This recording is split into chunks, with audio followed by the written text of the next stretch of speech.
வணக்கம் தமிழ்நாடு. ரவுடி வாழ்க்கை கெத்தா இல்லை ஒழுக்கமாக வாழ்கிறவங்க கெத்தா? ரவுடினா தப்பாக நினச்சிக்கிறீங்க. இயற்கை அவங்கவுங்க கர்மாபடி பிறக்குறீங்க, வாழ்கிறோம். ரவுடின்னு இந்த சமுதாயம் பேர் வைக்கிறது விட்டுருங்க. ரவுடிகள்னால் யாருன்னு உங்களுக்கு தெரியும்.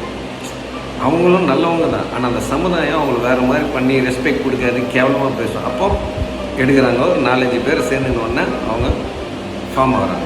ஆப்போசிட்டில் ஒருத்தர் ஃபார்ம் ஆகி இவங்கள போடுவாங்க, அப்புறம் அவங்கள போடுவாங்க, இப்படியே போகுது. ஆனால் நல்லா புரிஞ்சுங்க, அவங்கள பார்க்கும் போது அவங்கள ரசிப்பீங்க. பட் உள்ளே போய் பார்த்தா தான் அவங்க டெய்லி எந்த பகை நம்மளை வேட்டையாடணும்னு நினைக்கும். இங்கே பகை, நோய், கடன் இந்த 3 இருக்கக்கூடாது. ஒழுக்கமானவனும் இதே உலகத்தில் தான் வாழ்கிறான். அவனாலேயும் கற்று எடுக்க முடியும், அவனாலே 4 பேர் கூப்பிட்டு காசுலாம் கொடுத்து மச்சான் என் பின்னாடி போட்டெல்லாம் செய்ய முடியும். ஆனால் அவன் இந்த உலகத்தில் இதே ரவுடி இருக்கிற இடையில ஒழுக்கமாக, நேர்மையாக, நியாயமாக ஜெயிக்கணும்னு சொல்லிட்டு கடவுளையோ இயற்கையை நம்பி ஓடுறான் பாரு, அவன் தான் கெத்து. செய்ய முடியுன்ற நேரத்துலையே செய்யக்கூடாது, நேர்மையாக ஜெயிக்கணும். இப்படிப்பட்ட மனுஷன் வாழ்ந்தாண்டான்னு ஊர் பேசுகிற மாதிரி வாழணும். ரவுடியும் பேசும், அக்யூஸ்ட் லிஸ்ட்டில் நேர்மையானவன் பேசணும், ஒழுக்க லிஸ்ட்டில் யார் கெத்து? ஓம் நம சிவாய்.